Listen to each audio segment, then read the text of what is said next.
Better up. Rob and Chris, they're on the air. Yankees, Mets, they're everywhere. From the Bronx to Queens, the diamond gleams. MLB talk, the ultimate team. MLB is the place to be. Rob and Chris with the pitch you'll see. Swinging stats and stories fly. Baseball talk that's amplified.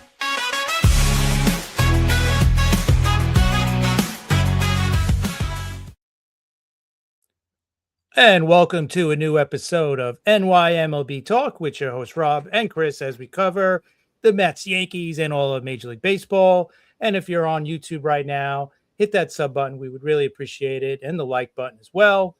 And also, if you want to follow us on Twitter/X, on TikTok, go to NYMLB Talk, follow us there. And if you want to follow Rob at Armorosco, you can follow myself at CP7NY. So, Rob, we are back, baby. Baseball is back. By next week, by our next Friday night show, we're going to be watching games, right? Spring training is back. Great. Everything is good in the world. What's going on? Yeah, everything's good. And, finally New York is not frozen. Yes. It's defrosting, right? It's defrosting. Yes. So that's a good thing.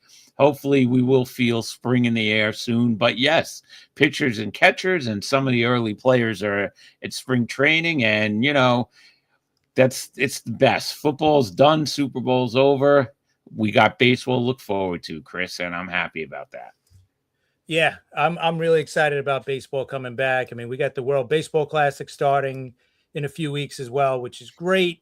But now we could start talking about our teams again a little bit more about the season now. For a while it's been the off-season talk, who they're getting, the rumors, who are they going to sign, who are they going to trade, all that. We could finally start to put that away. I think there's still going to be some moves coming, but it'll just be the minor moves. So what's going on with the Mets? I know we got some bad news this week, but why don't you start us off with the Met talk?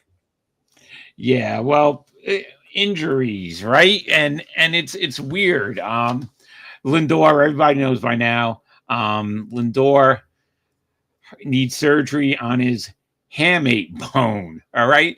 Okay. When do we really hear about this? We've hadn't heard about this a lot. Now, all of a sudden, 3 players have to get surgery for that.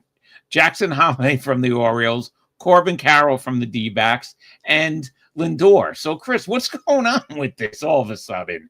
I don't know. It's something that we didn't hear about, and now we hear about 3 guys, that are going to be out 6 weeks, 8 weeks, or whatever it is, surgery, and it's that bottom, like the bottom part when you're holding the bat, your pinky, it's right below the pinky, I think, or whatever. And the one bad thing that, they're going to be out to 6 weeks. The good thing is, get it out of the way now. So this way, even if they miss a week of the regular season, it's not the end of the world, right? Right. The one thing that's going to take a while for them to come back is the power with these guys, right? And those guys all could hit home runs, right? Whether it's Carroll, Holiday, and also Lindor. That's all a part of their game. So that might take a little bit to come back. But other than that, I think these guys are going to be okay. All right, they might miss a week or 2 of the regular season. Are they going to start off slow? Probably. You got to assume that too. They might start off a little bit slow because they got to catch up and ramp up and all that. But yeah, listen, it could be worse. This could have happened in June or July, right? And then they're out till September or something. So if you're going to have an injury, this is the time to do it, right? So look at it that way. But what gets me is they said that this was bothering Lindor for a while, right? So we have all winter. Why now all of a sudden? I mean, did it get worse? If it's been bothering for a while, shouldn't they maybe check it after the season's over and maybe do surgery in the off season, not right before spring training? You would think so, right? I think you're right about that. I mean, I don't know why, if it was bothering him, it seems pretty odd that they wouldn't have, got that done during the offseason. But maybe it wasn't bothering him that much, and he figured, hey, I could play like this, or the pain wasn't so much, But maybe he should have, in hindsight, obviously, we're gonna, all of us are gonna play, Monday morning quarterback and say, oh, he should have did it during the offseason. It might not have bothered him that much until he started ramping up his, his workouts. And maybe when he swung the bat harder, it started to bother him more, and he went for an X-ray, and it showed up, and here we are, 6 weeks. Like I said, it could have been worse. This could have happened in May, June, July, and you know what? If he misses a week or two, all right, it's not the end of the world, right? And can you live? Right. And the thing with Lindor, I think more than Carroll or even Holiday is, yes, Lindor does hit home runs, and that is part of his game. But you know what? He's still a leadoff hitter.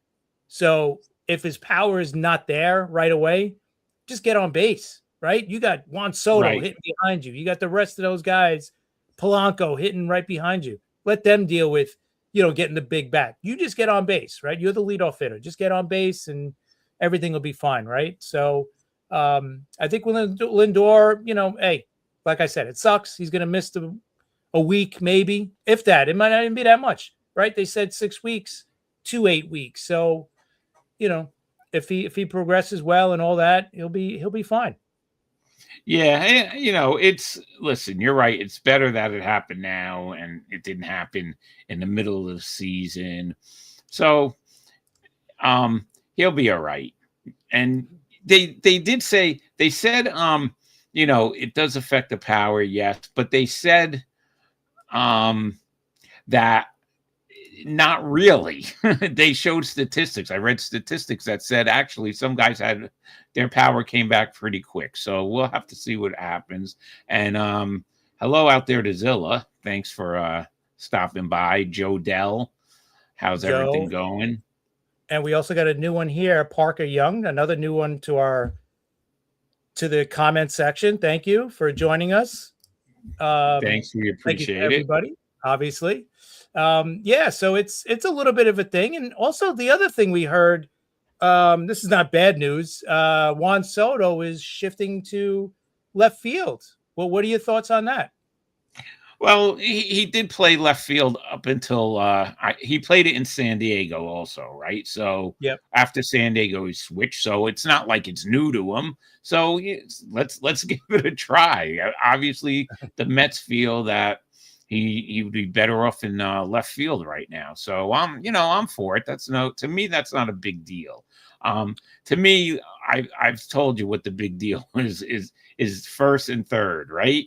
And now with Lindor getting hurt, some people are saying, well, now Bichette could play.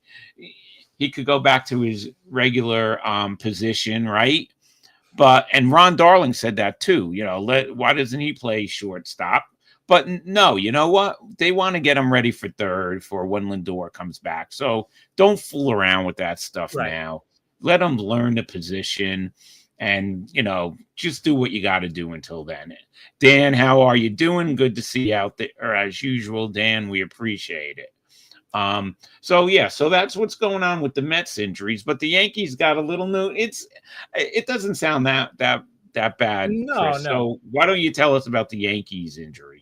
No, I exactly. And I think a couple of things. I just want to get back with the Mets for a second. Oh, okay. With Soto moving back to left, I don't think it's going to be that big of a problem. Like Armand said, Soto has played 460 games and 458 games in left field, right? So he's basically the same amount in left and right, right? Yeah. So I don't think it's that big of a deal. Listen, he's not a good right fielder, and he's not a good left fielder. This is not hurting. I don't think it's, affecting either way, right? It's the same. He's not going to be great either way, right? So it is what it is. That's what Soto is. Thank God the guy is one of the best hitters of all time in his generation, whatever you want to say. Thank God he's got that offense. Then so you don't complain or you don't feel the defensive lapse as much, right? But he's not a great fielder. That's all. And you got to live with it. It's either in left or right, or he's going to start DHing a little bit more. But I don't think that's a big deal. I don't think it's going to be worse in left field. I think it's the same. It is what it Yeah. is, right? Yeah, no, I agree with you. That's why And I'm not it's moving. And I'm with you. I'm not moving Bichette, to no. short for a week or two. It may not even be that long. Just leave him at third. He's got to learn it. That's got to be his position this year. So let him learn it. And don't move him. Just keep Lindor at short when he comes back. Like, who's the backup short right now anyway? Well, see, that's a good question, really. For the infield, like, are they gonna, like, what are they gonna do? Beatty's obviously gonna have McNeil's role, right? The utility guy. He'll be like Utility, he'll probably play so right, left, second, probably second, third, first, yeah. right? A little bit of wherever they need you. He'll be there wherever they need him. Which is good. Yeah, That's a good player to have. And yeah, I just want to go. I want to talk about Beatty for a minute. That's why I'm glad that they didn't trade Beatty. I think that was a good move. They have to hold on to Beatty just in case something happens. So, because a lot of teams, of course, asked about Beatty. Vientos. You feel Vientos is going to have a comeback year. I think he's going to probably do well this year. I think the Mets are going to be just fine. So I'm not that worried. Bichette, like they were talking about today on social media, where I guess at third he dropped a couple of balls or they went through or something. And Met fans, I know. Days. And Met fans are getting. They said Met fans are getting nervous, Chris. Yeah, hey, it is what it is. Like I think Vientos, as long as he's got a role, whatever that role is, backup first base, backup third, DH, something, as long as he knows what, and just keep that mind, as long as he has that mindset set, I think he'll be fine. And I think offensively, because the offense is there, right? You guys seen it more than I did, obviously, in that first year. So I think he'll be fine. You just got to get a dedicated role, whatever it might be, and I think he's going to be fine. Bichette, listen, there's going to be some growing pains, right? This is his first time playing that position. So this is the first week of spring training. It's not even, we're a month or so away from opening day, right? So he's got some time to work on it. And I'm sure since he signed and they spoke to him about playing third, I'm sure he took some grounders at third, even before spring training, right? So I think, listen, of course. I always say, they always say this. I say this too. If you could handle shortstop, you're fine, right? I just disappeared, but I'm still here. You're here. I hear you. There you go. Okay. But anyway, I think he'll be fine. There'll be growing pains in the beginning, but at the end of the day, he'll be fine. I think so. Yeah. Chris, and I just want to thank Armand is like the great stat guy out there for us. Yeah, he did a great job on last Friday's show as a guest, and he gets to the set. He's almost as fast as you, Chris, with the stats. Yes, definitely. Both of you guys. I'm going to step out for guys. All right, Chris stepped out for 1 second, and he's back, having some technical difficulties here. Yeah. All right, I'll just leave. Yeah, that's okay. Do this for now. All right, let's get to the Yankees, just in case I lose you. Why don't you tell us about the Yankees injury? Yeah, with Cam Schlittler, basically he's got some back inflammation, mid-back inflammation. He's just not going to throw off the mound, they said, for about 6 days, but he's still going to do his throwing off the mound. It's just not going to be on the mound. So, but you know what? He'll be fine. At least that's what they're saying. I think in a few days we'll know more, if it's going to be worse or if it's going to be nothing, right? But the way they're saying it right now, it's nothing to worry about. He even said it talking in an interview. He said it's nothing. I just, he felt it and they want to nip it in the butt now before it becomes something worse, So that's about it. So hopefully nothing, as they say. Oh, and Armand just sent us something. that deal to bring Zach Gallen back to Arizona might And be brewing up right that's a little bit embarrassing, right? Because he turned now. down the qualifying offer. He could have got that, and instead he's probably going to take a lesser deal from Arizona to go back. So that was a gamble that didn't work out so well, and we've No. seen that happen last year, right? With a couple of the pitchers. So, Yeah, they're taking risks when they do that, yeah. obviously. And hello, let's say hello to Maria. She's back. So hello, Maria. And yeah, so what else is going on with the Yankees? You know what? All good news other than that, Yep. right? So that's the good thing. Right. Cole is looking fine. He feels great. They're still not going to rush him. I think Joel Sherman said it this morning on MLB Network on Hot Stove. Basically, he said, look for May 24th as the date, that or later, because if they put him on the 60-day DL to open up a 40-man roster spot, he won't be back until May 24th. That'll be the first day he could be activated from the 60-day DL. So to me, that makes a lot of sense. Don't rush him. They were talking late May, early June anyway to bring him back. So, and if you put him on the 60-day DL, you open up that spot on the 40-man roster. So I think that works out fine. I think that's when we'll see him, the end of May, maybe even early June. They're not going to rush Cole because they have the pitching depth. Rodon is fine so far. He's throwing fine for now.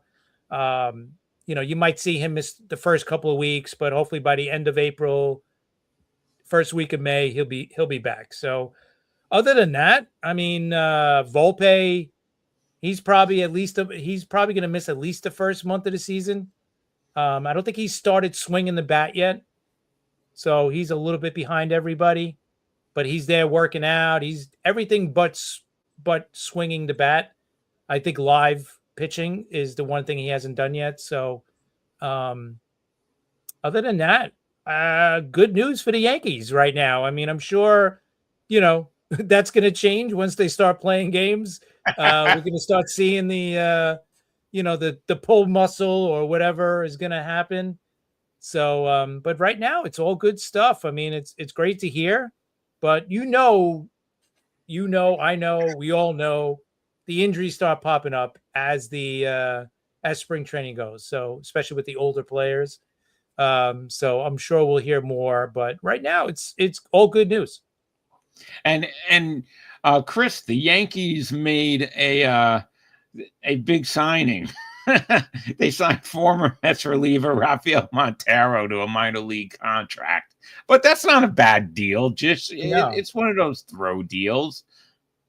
Yeah, listen, a minor league deal is great because if it doesn't work out, then for them at least financially, they're not stuck with someone for a lot of money. So I think if he makes the major leagues, he gets 1.8 million or something like that, or 2 point whatever. So it's not a big deal. So I'm all for it. Those invite to spring training type of deals and stuff like that. I'm all for it. And he's been around, right? He's 34, 35 now. Still throws hard. It's the control that's bad, but you never know. Listen, if he finds it here, he's got something left. That's great. If not, you know what? No harm, no foul. Yeah, exactly. Hey, it's like we say, maybe they find lightning in a bottle or something. You never know. Are you able, since your video's not up, are you able to put any of the pictures up right now? Yeah. Okay. Why don't we go to that picture of Mattingly for a second? Okay. We're talking about that. All right. There's Don Mattingly in a Philadelphia Phillies uniform with Larry Boa. How does that make you feel, Chris? I don't know. You know what? It makes me feel better than I did when I seen him in the Blue Jays uniform. I'll be honest. That was as bad as it gets. Next to the Red Sox, I don't think it gets any worse than seeing him in another person's uniform. Like we seen him with the Dodgers, right? When he coached and managed with them. So I think the Blue Jays one was the worst. We've seen him with the Marlins. That was fine. It doesn't bother me as much, especially now. It's been a few he's been around now for a few years on different teams. But yeah, it's a much better look than it was last year with the Blue Jays for sure. I could And stomach. and we know why he's there because of his son, but doesn't it get you a little bit where you say to yourself, that could be a Yankee uniform. It hasn't been since he was a player. Yeah, no, 100%. I wish he was, and in the beginning of the off season, I really wanted him here because I thought he would have been a great mentor to Ben Rice at first base. Because Ben Rice is Agreed. going to be the first baseman.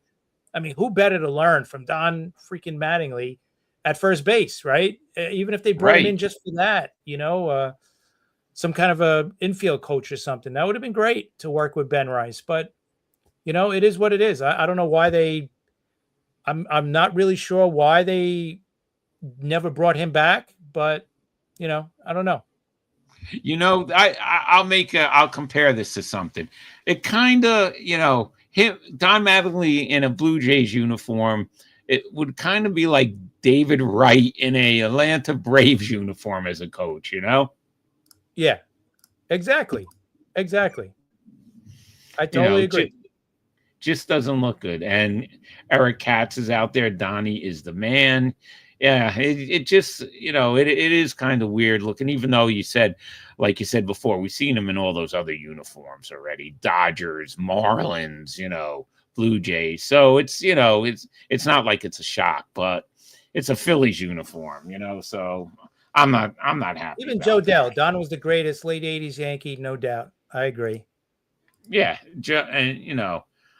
and a good player. Yeah, a great player. I mean, I have to say that. Listen, that was a time when, oh yeah, and that's right, Eric. That's true. Yeah, before probably they some hired bridges him. were burnt, I think, during that time. I don't think he was happy about not getting the job. Yeah, But yeah, it stinks. I agree. And we're stuck with Boone. So, But think about that time period when New York had the two greatest first basemen, with Hernandez and Mattingly at the same time, in New York playing at the same time. That was great. yeah, I know. I'm with you. So let's throw around some other stuff that's going on. What do you think about the Tigers signing Justin Verlander, bringing him back for a year for $13 million, Chris? I thought that was a great deal, for the Tigers to bring him in. Tigers got really great starting pitching depth right now. They're going for it, right? After they worked out the arbitration case with Skubal, and Skubal won. And we thought maybe they would trade, nice way to potentially end his career. Yeah, that absolutely. Go back to Detroit. You know what? He didn't pitch bad for the Giants last year. So I think going back to Detroit is a great move, for the Tigers, for him. Can he stay around to win 300 games? I don't know if that's going to happen, but he's still got a long way to go. I think he's at 266. He needs 34 more wins. Yeah, I don't know if he's going to hang around long enough to get 34 wins. No, he's got to pitch a couple more seasons for that. Yeah, they do have offensive issues, Eric. I agree. But I think they'll be all right. I think they're a good, solid team, especially in that division. Division's not great. Yeah, I know. Sadly, I think he's right. Yeah. Those days are long. Those days are long gone. And all right, because Corbin Carroll has that injury like Lindor does. He can't play for the USA in the WBC. So it looks like Red Sox left fielder Roman Anthony is going to replace him pending a physical. What do you think about seeing Roman Anthony play for Team USA in the WBC, Chris? Hey, you know what? For a kid that just came up last year and now he's playing for the WBC for Team USA, I think that's great for him. And you know what? It's great for baseball to see a kid come up last year and he's already playing for for Team USA in the World Baseball Classic. I think it's awesome. The kid looked great last year until he got hurt, but yeah, this is a great experience for him to play with so many great players at this stage of his career, right? I mean, already look at the experience this kid's going to get. You know what I mean? So I think it's great. I think it's a good thing. And Team USA, I'll tell you, they could win it all. What a Oh yeah, lineup so far. We've talked about this before. I mean, what a lineup. They're definitely gonna, they're gonna be right in it, and I'm looking forward to it. I really am. This year, I got into it the last time they played, and now I'm really into it. I'm looking forward to it. yeah. It should be fun. I think it's going to be a great series. You got the three big teams, obviously. USA, you got the DR, and you got Japan. Those are the top three teams. And then you got other pretty good teams. Puerto Rico is going to be solid. Venezuela is going to be solid. So you got pretty good teams in there. You got Italy's going to be pretty good. So yeah, it's going to be a fun tournament. And it'll be a good break from watching the spring training games that we're going to get really sick of in about a week. After watching them for a week, right? After a week, Yeah. spring training games get really tired because you're like, oh, I just want the regular season to start. So, but yeah, should be good. Hey, Dr. Jay Thomas is out there. Hi, Jay. Thanks for coming out there. Can't wait to have you and Chief on in a couple of weeks. I want to talk about the book. I have to thank you again for sending me the book. I love it, and I can't wait to have you and Gene on the show. It's going to be Chris. It's going to be great. I can't wait for that. Yeah, I'm looking forward to that. Listen, and he played for the Yankees back in what, 78, right? Or 77? No, 76 and 77. He played 70, for the Yankees. So he played for two Yankee teams that went to the World Series. The 76 one, they went against, of course, the great Big Red Machine with the Reds, and they got swept. But then the next year, they came back and beat the Dodgers in the 77 World Series. So I'm really looking forward to it. I'm going to put up real quick, just for you guys, that QR code right up in the corner. Since Dr. J came on, that's the QR code for Chief's book. If you guys want to check it out, that's the link that goes right to the Amazon order. So you want to go check it out. You can preview it. I'm sure there's a preview for it. Go check it out. It's definitely worth it. Rob's reading it now, so it should be cool. I'm almost done with it, and I love it. He has got a great story. The 3 lives. It's just amazing what he went through, and I don't want to get into it now, except just check out that code, check out the book, because I want to talk to Jay and Chief about it. So I'm not going to really get into it, but the book is great. He did a great job. He did a great job with it, Chris, and I'm looking forward to having them on in a couple of weeks. I really want to talk to Chief. He's a character, and he seems like a great guy. So, I really can't wait for that, Chris. And me too. I'm looking forward to it. It's going to be great. But all right. Anyway, so we were talking about the WBC, and this is so funny to me. Houston Astros third baseman Carlos Correa couldn't receive insurance to play for Puerto Rico, and a couple other guys couldn't either. So singer Bad Bunny offered to pay for his insurance, but MLB, the Astros, and even his agent Scott Boras did not like the idea or approve it. What do you think about that, Chris? Bad Bunny has enough money where he could pay for guys who have a ton of money insurance. That's crazy. Yeah, that is crazy. And I could imagine how much it was too. I'm sure it wasn't cheap, to insure a couple of multi-million-dollar baseball players, right? Both those guys have big time contracts, so I don't know. That's interesting. And then on the other side, for his agent, and to tell him don't do it, I wouldn't do it. That kind of shows you how much money is involved here and why it's definitely interesting that Bad Bunny was willing to put up that kind of money.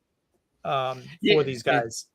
it's kind of crazy. It really is. And I think Armand's putting up that I guess he is back to the Diamondbacks. I guess the deal was made. So And 22 million, that's about um, what the 1 year offer was, right? Wasn't oh, that there's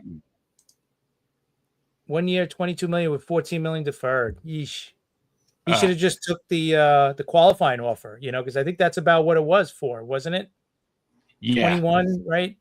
21 Yeah, I think it and was 21. All right, so listen, he didn't lose money, he didn't make money over it. It is and he what it was a is. So he's a solid pitcher. I think he just thought he was going to get a multi-year deal, for about that money per year. He was probably looking for, he probably figured, hey, I'm going to get a 4-year deal, maybe 3-year deal from somebody. I'm not going to sign the qualifying offer for 1 year. I think he's 30 years old, right? So you would think so. Yeah, the qualifying offer was 22 million. So that's what he ends up getting. So he basically gets the same thing. And he gets another shot. If there is a next season, he's got another shot next off season at free agency. We'll see what happens. yeah, definitely, it's a good deal for both of them. All right, so we have some some crazy news with the Phillies. All right, this one's crazy. All right, Zach Wheeler. So Zach Wheeler got that thoracic outlet decompression surgery in September, and that requires them to remove the first rib that's near his right shoulder. So they removed it. The doctor gave it to him in a bag, and he did whatever he had to do to preserve it, and he threw it in his closet. So they were talking about that this week. Could you please? He kept the rib and he threw it in his closet. Yeah, that's definitely a little strange for sure, right? Listen, I'm sure people have had kidney stones and maybe they've kept those or something, right? But I've never heard someone keeping a bone from their body. No, I definitely never heard that before. So that's definitely interesting. But maybe me and you wouldn't be able to do that, but he obviously can. But Chris, listen, do you think that he could, not that he needs it, but do you think he could put that on eBay and get money for, like put Zach Wheeler's one of his ribs on eBay? First of all, I don't know if that's legal Right, or not. Do you think there would be somebody out there who would buy that? Don't you think? Oh, are you kidding me? Absolutely, somebody would buy it. Somebody would probably pay a lot of money for that stupid bone too, but and that somebody probably has a little mental issues too, buying somebody's bone. But yeah, but I'm sure somebody would take it for sure. Somebody would buy it. Well, let's put it this way, Chris. What if what if one of Babe Ruth's ribs were taken out and on sale eBay? I bet you that would get a lot of money. So I can see there's probably people out. Think about it. Hats, shirts, socks, everything gets tons of money. I can imagine an actual part of the person's body would get even more, right?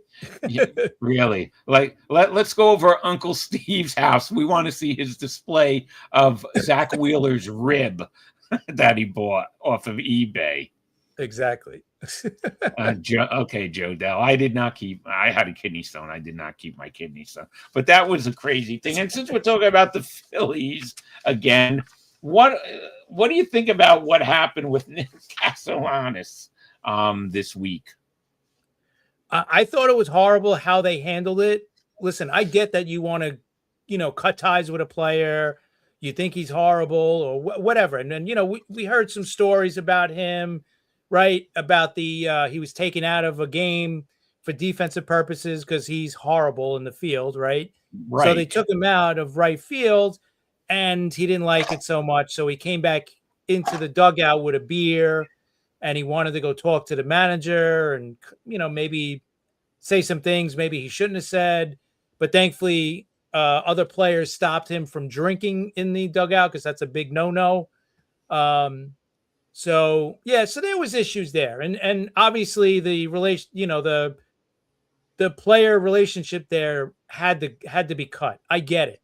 But why wait until basically spring training starts to cut him. Like they should have cut him at the beginning of or at some point during the offseason where, okay, we're not going to be able to trade this guy, right? Nobody wants Castellanos, even if we pay, 90% of the contract. Nobody's going to want to take this guy because right now he's basically a right-handed DH that's not exactly a dangerous hitter anymore, right? So I just thought that they handled it wrong, and I get it. He made some mistakes too, and all that, but I just thought they handled it horribly.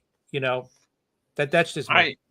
I agree with you. They should have done it earlier, so he could have caught on with someone. With maybe he doesn't. They didn't listen. No one showed any interest when the Phillies wanted to trade him, but the Phillies still owe him $20 million for this year. So a team could pick him up, take a chance, pay the minimum. The Phillies will have to pay the rest and see what happens, right? And a team, maybe the Pirates, the Pirates have been making a couple of deals. Maybe that happens, and the guy, that brings the guy back a little, and he hits a bit. Anything could happen. We've seen that happen before. But I think the Phillies, I agree with you 100%. The Phillies handled it wrong. They should have definitely done it earlier so the guy could have tried to at least hook up with the team. And now, it's right before spring training. So no matter what happened, in the dugout, and they're saying that the Phillies clubhouse was more toxic than the Mets clubhouse last season. So who knows? Who knows what went on, right? Yeah. I don't know. I felt kind of, I don't know. I just didn't feel right about it because they said it from the beginning that, you know what, he's going to be traded or released, during the offseason. And they waited till the very end, which I don't know.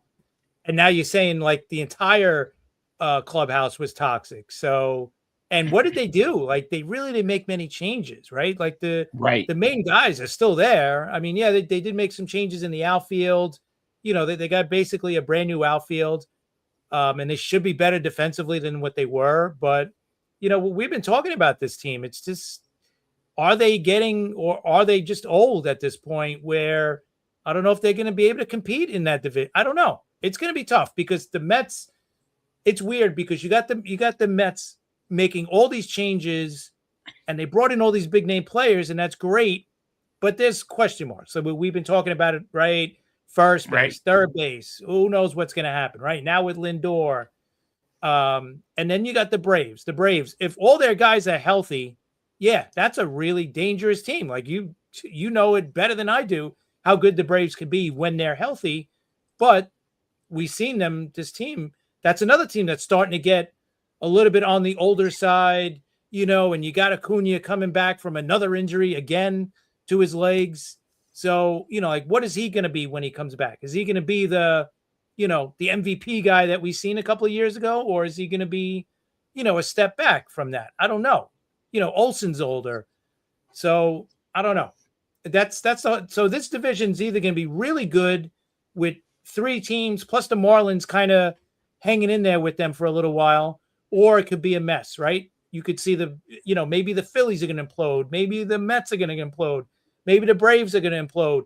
Like it's such a weird division, or like it's going to be a really interesting division this year because it's almost like anything is possible with this division. It could be really good. You could have four really good teams. You could have, one team totally collapsing because of injuries or because of age or because it just didn't work out because they're all new together. It's just, I'm really looking forward to what happens in the NL East this year. Yeah, me too. It's going to be interesting. I agree with you. We don't know what we're going to get yet. I honestly think the Phillies are our old team now. I've been saying that since 2024 though in the postseason, and look what happened last year. They won the division again. So they shut me up. But I honestly think now, and since they really didn't make that many moves, but listen, I like their closer. They have a great closer. So You Yeah. know, anything could happen. It's wide open, I think. Now check this out. WFAN's Evan Roberts, all right? He was talking about the Mets. And he Oh said, boy. why don't the Mets try to bring back some of the magic of 2024 by signing free agent Jose Iglesias? He would be cheap. And I got to say, OMG, that would be going back to the past. Aren't the Mets trying to go move forward now? Yeah, I mean, listen, would he be good as like a utility player maybe on the team if that's what I wouldn't bring him back. Like, you know what? Maybe bring him back for spring training, right? As a Right. guy there just in case if Lindor is going to be out a week Good idea. in the regular season or 2 weeks. I could see that. And then when Lindor comes back, at that point, if there's nobody else that could go down, then you know what? Then he's the guy that probably goes. But you never know. Like I wouldn't be totally against it, but I know what you're saying. Like, yeah, let's just turn the page. But he was one of the good things from Yeah. 2024, right? I mean, when he Listen, was there, right. the OMG, that I whole liked him. stuff. And so that was great, right, for you guys. So Right. I get what he's saying, but I also get what you're saying. Like, just turn the page. Let's start over. Let's kind of like, it's a new chapter. I get that too. Yeah, I mean, I liked him. I did. Of course, it was fun. How could you not like what he brought to that team? He brought energy. It was a lot of fun. That postseason was really fun. The Mets went further than we thought they were going to go. So it was fun. But yeah, I think you got to just move on unless they do what you said. Bring him in for spring training. Well, the Lindor, well, it's going on with Lindor's injury and everything, like you said, and see what happens. But maybe that'll be all right. But other than that, let's move forward. Do you have that picture of Elroy face? We could talk about that for a minute or two. All right, Chris. So he passed away. He was a relief pitcher for the Pittsburgh Pirates. He died at the age of 97, right? Yep. Originally from New York too. Steventown, New York. Oh, okay. So he's a New York State guy, and he saved 3 games in the 1960 World Series. And Chris, you know what happened in the 1960 World Series, right? Absolutely, yeah. That was that was the one where they blew him out 3 games, and then they end up losing that game 7, right? So, but yeah, I mean the guy's how many All-Stars? Not a 6-time All-Star, 1960 World Champion. He's got the most saves and the most appearances by a Pirate in their franchise history, which is pretty cool. I mean, the guy hasn't pitched since his last time he pitched was in 1969 with the Expos. The next time we speak to Danny Gallagher, we could probably talk to him about that. Yeah, he would know. Yeah, I mean, the guy, he pitched 44 games for them. He saved 5 games in 1969. So he was still pitching pretty good at age 41. He led the league in appearances, a couple of 1-2 years, games finished 1, 2, 3, 4 seasons, saves 3 seasons. Got some MVP votes a couple of years. So he had a nice career, for a guy, lasted a long time too. He's another guy. He pitched, whatever it was. I just had it. Sorry. That's all right. Well, you're looking that up. And in 1959, he went 18-1 with a 2.70 ERA. Imagine 18-1 in 1959. That's crazy. And you know what? He was also a closer that year. He had 10 saves.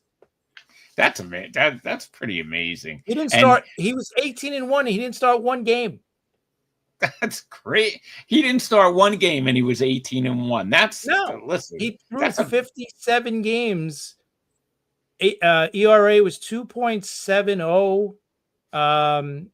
All-Star that year, and he was 7th in the MVP. He should be 18 wins and 10 saves. That's pretty good. Seventh. He probably should have been up a little closer, but I could imagine who was in the race for MVP in '59. Yeah. He was also his nickname was the Baron of the Bullpen, and he's also a member of the Pirates Hall of Fame too. So he did make the Pirates Hall of Fame, and deservingly so. I can't get over that 1959 season, 18-1. That's crazy. You don't see starters now go 18-1. Right, exactly. And here, just to throw out the names that were ahead of him in the MVP voting that year, Ernie Banks won it with a 45 home run season. Eddie Matthews was second with a 46 home run season. Hank Aaron was third with a 39 home run season. So top three were all Hall of Famers. Then Wally Moon of the Dodgers was fourth. Sam Jones was the first pitcher in the MVP voting. He had 21 wins and 15 losses and a 2.83 ERA. Then Willie Mays was sixth in the voting. And then it was Roy Face. That's amazing. I'll tell you, that really is amazing. Yeah, I mean, that's great. So, our condolences to his family. What a great story that is. 18-1 in 1959. That's great. Now we got some other news about a pitcher. Chris, what was Emmanuel Clase thinking with this stupid gambling where he used coded language, rigged pitch in the playoff games, and why? And Joe Dell, I don't remember his rookie year. Very funny. No. This is not Sports Wire Radio, so we don't go there anymore. Right. But anyway, what do you think? Dan, that's right. Dan remembers him, so that's especially against the Yankees in 1960 in that World Series. Anyway, what do you think about Clase? This guy, what a low life. I know. I would listen. He had to be involved with bigger guy. He must have owed a lot of money to somebody, and they were looking to get the money back. And this was the way he was going to give them their money back. I don't know, something. It just doesn't make sense. Like, what are you doing this stuff for a $10,000 bet or a $5,000? It just doesn't make sense for this guy, Clase, to be doing that. I could understand the other guy because he just came up and you know what? Maybe he's not going to be, a Clase type closer making, 12, 15, $20 million a year. But that's what Clase was arguably the best closer in the game. And he's looking to make an extra 10 grand on a pitch with gambling and, illegal gambles and stuff. I mean, I don't know. It doesn't make sense. I would think he was in with somebody for a lot of money, and this is what they told him to do to work it off somehow. I don't know, but either way, it's stupid, right? For this guy to be doing that. Yeah, so Chris, it's like, okay, I know gambling is a sickness with some people, but why do most people gamble? To win money, right? But if you're a great closer in Major League Baseball, you already have the money and you're going to make more money. So it's got to be something. Some more's got to come out, right? Because I know, we bet on things so we can make some money. You already have the money. So what are you doing? I mean, it's just crazy. And that's it. Career's over and you're probably going to jail. So I don't know. There's got to be a reason, and it'll probably come out. But right now, it has us shaking our heads. What's going on with this guy? He wasted his career, Chris. That's it. Yeah, it makes no sense. And he was still young enough. He was gonna get a big contract. I think he had another year left on his contract, maybe one more. So 1 or 2 more years, he was looking to, maybe this off season would have been the year that he cashes in on a big contract, or maybe next year if that ever comes. But it's crazy to think a guy at his level of how good this guy was, and he was so close to getting a big contract, bigger than what he already had, Right. is mind-boggling. It really is. It's mind-boggling. It is, and sports is gambling. Well, you know what? Yeah, you're kind of right. And Major League Baseball also, you gotta blame them for some of this stuff too, because we've said this how many times throughout the show. They are taking big money from these gambling sites, DraftKings, to sponsor, like DraftKings, the post game show is sponsored by DraftKings. The first pitches, this is where these Class A was throwing pitches, in the dirt. And meanwhile, Major League Baseball is like, well, the first pitch is sponsored by DraftKings, right? It's crazy if you think about it. It's true. And every inning, every commercial is always one of these gambling things, right? So yeah, it's horrible, but it's never going to change, because think of the money that, with the money that they're getting from the advertisement and everything, it just, they don't care. It's all about money. And it's never gonna change. All right, Joe. I guess tonight's your lucky night, Joe. Did he? Oh, good job, Joe. He won $100 on a $3 scratch. Oh, while watching the show. Wow, that's good, Joe. There you go.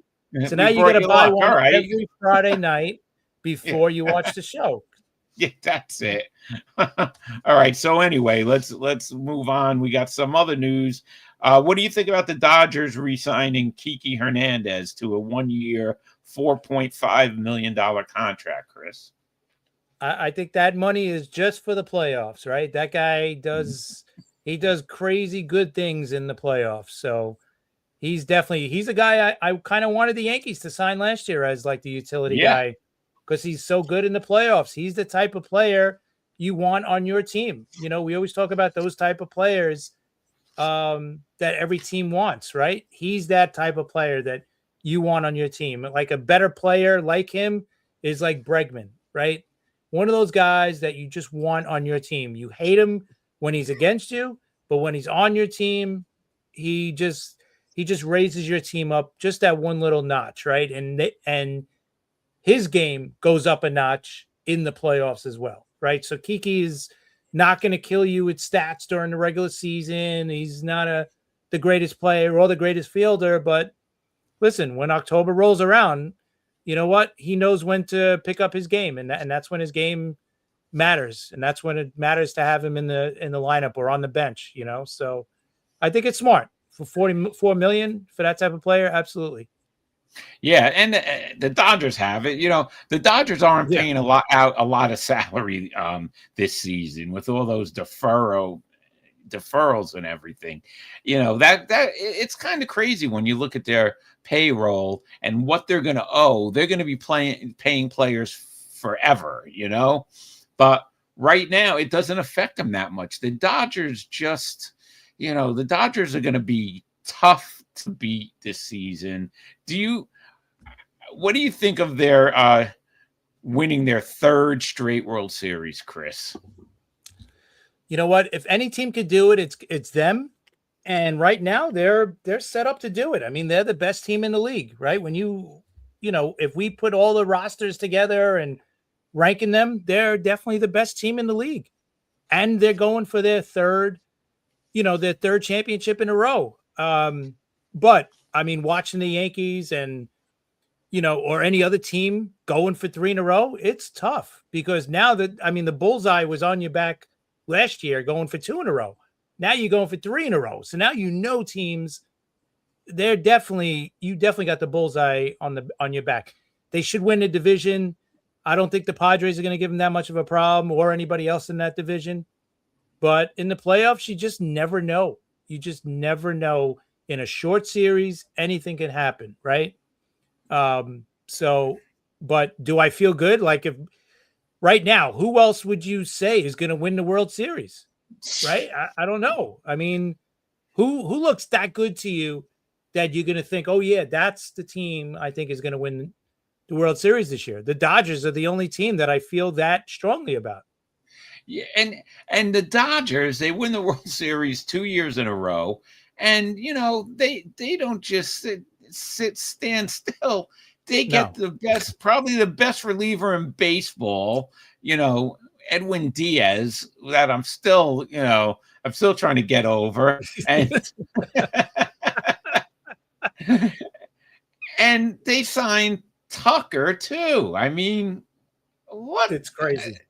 It's And the two it's guys combined almost $100 million between the two of them, right?